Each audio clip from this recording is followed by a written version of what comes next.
Berlin, Germany. Good morning. Let's see what we can find today. So I ran into a few people, a few Americans. Yes.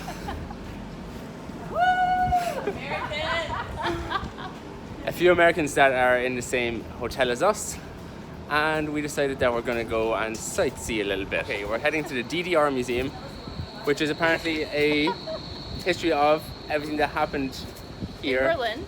with We the get to Jews. live the life Yes. of what a person in Berlin lived Okay. during the time of the Soviet Union. Union, right? Maybe? Hopefully? Hopefully. I hope. I don't know. Pretty interesting, right? Katie.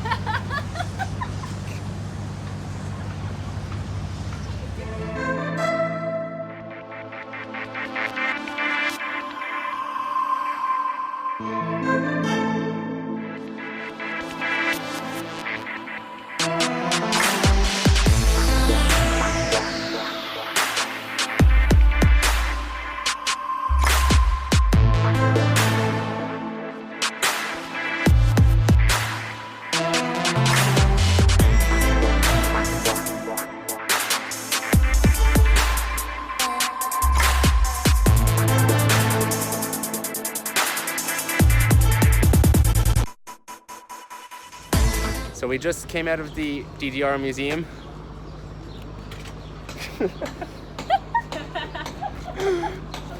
Americans. Rude. We just came out of the DDR Museum. Very, very interesting with the history of everything that went on here in Germany back around World War II and World War I and everything. An awful lot of stuff to learn about. But now we're going to go and have a look at the Berlin Wall, and we're going to see what that's like. I'm pretty excited for this.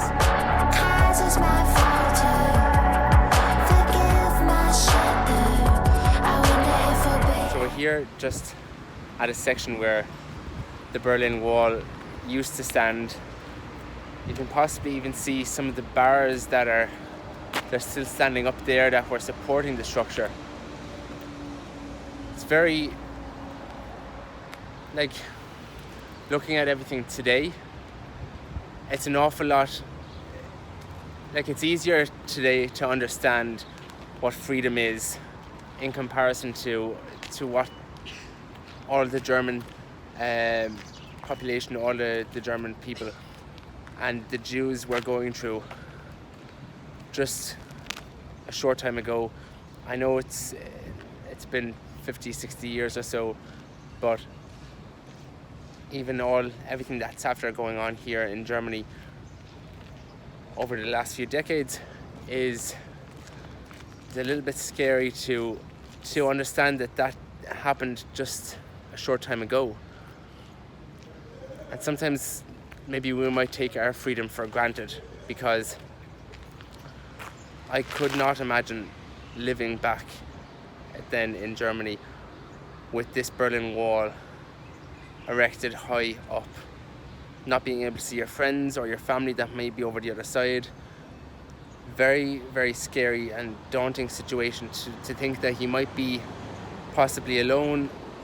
Obviously not everybody had family and friends to keep them company on the side of the wall that they were on. They may have been separated, but it's a very, very scary type of feeling to have, that we have so much freedom today compared to those poor people a few years ago. And even behind us, just around here, they did find the remains of a vehicle back in 2009 and 2010 as well. So something I did just discover myself here is that between the 3rd and 4th of October, there were 57 people that dug a tunnel underneath the Berlin Wall, and only 57 people got from one side to another, which was in through the basement of a bakery, until an informer had basically told the security here, and eventually that did fail for the rest of the group that did want to come through. But most of those people that did escape, those 57, most of those were students. So people around my age that did try and escape the terror and the captivity that they were put through here in Berlin. It's just a worrying thought that someday something like that could still very possibly happen here. I mean, we can't really rule it out. There's always the possibility of history reoccurring, and we never really sort of learn from history. I just couldn't imagine something like that happening to us today in this age, in the 21st century. It is an awful lot harder to try and imagine that type of thing happening, but there is always the chance that it could still happen. It's just a very worrying, scary thought that we're just so lucky that it's not happening right now, and that we have as much freedom as we do today in comparison to those people that were back then, those 57 that did have to. Now, it is very important to note that this structure here behind us, this used to be people's houses, and because the wall is just located there, what happened was the police started to catch on and understand that there were some people that did want to flee over to the west of Berlin. So what they did was they actually evacuated them from the houses. Some were moved up to the upper floors, so they weren't able to actually climb out through the windows, and the windows that were on the bottom floor that led to West Berlin were actually broken down and bricked up. So it was impossible for people to escape from their homes out the window and into West Berlin, into a little bit more of an easier life. And now this wall that you can see behind me here it's not the actual Berlin Wall, it's a replica of what it used to be like. You can see the tallness of it, the height, and that tower that the policemen used to use to watch over and make sure that there was no suspicious activity going on, either people trying to break it down or people trying to go underneath. And it's an awful lot higher than I thought it was. I couldn't imagine being separated on one side of the wall from all of my friends and family. It's a very, very worrying thought. Alright, so this wall of victims right here behind me, from about a 20-year period between 1961 and 1989, I think, there were 157 people that were shot, and their memorial, the people who were shot, are put here. These are people that were shot whilst either trying to cross the wall and cross the border, or if they knew that they were being caught, they took their own lives. So 157 people that are right here died, and they still believe that there are bodies below us right now that they haven't recovered. So all of these victims here, there are about 157 people that were shot dead, and some took their own lives when they knew they were going to be caught trying to cross this wall here behind me. It's absolutely crazy. So this is the Brandenburger Gate. So this is one of 14 gates that was built between 1789 and 1791. Very, very large.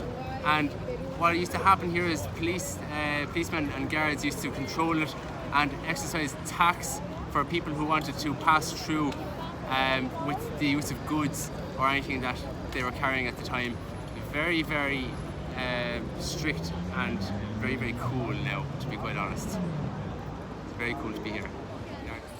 Food, food, food, food, food, food, food, food, food. Very hungry. We're just sort of looking for some food now. I'm pretty easy. It's whatever the ladies are looking for. But yeah, there's a pretty good market here. Like, we do have an awful lot of food that we can look at, but I'll leave the ladies decide because I'm pretty easy. A shaking altar, causes my falter. Forgive my shudder. I wonder if I'll be as big. A shaking altar, causes my falter. Forgive my shudder. I wonder if I'll be as big. Hard hit like a fever. Could you make it easier on me?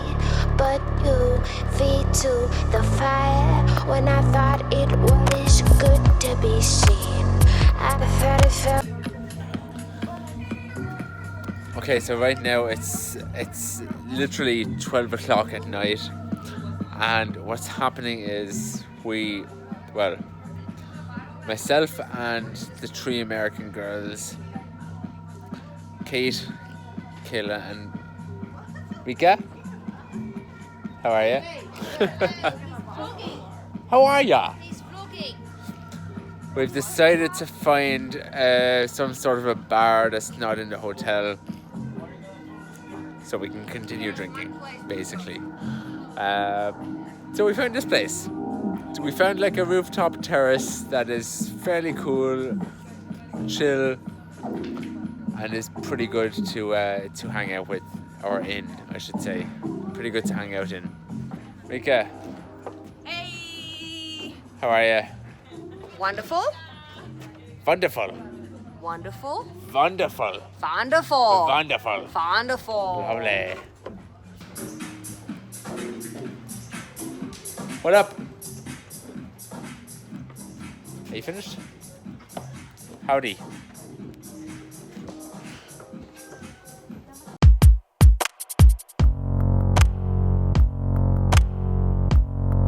Time out, I'm calling. Yet so quick to a quitter.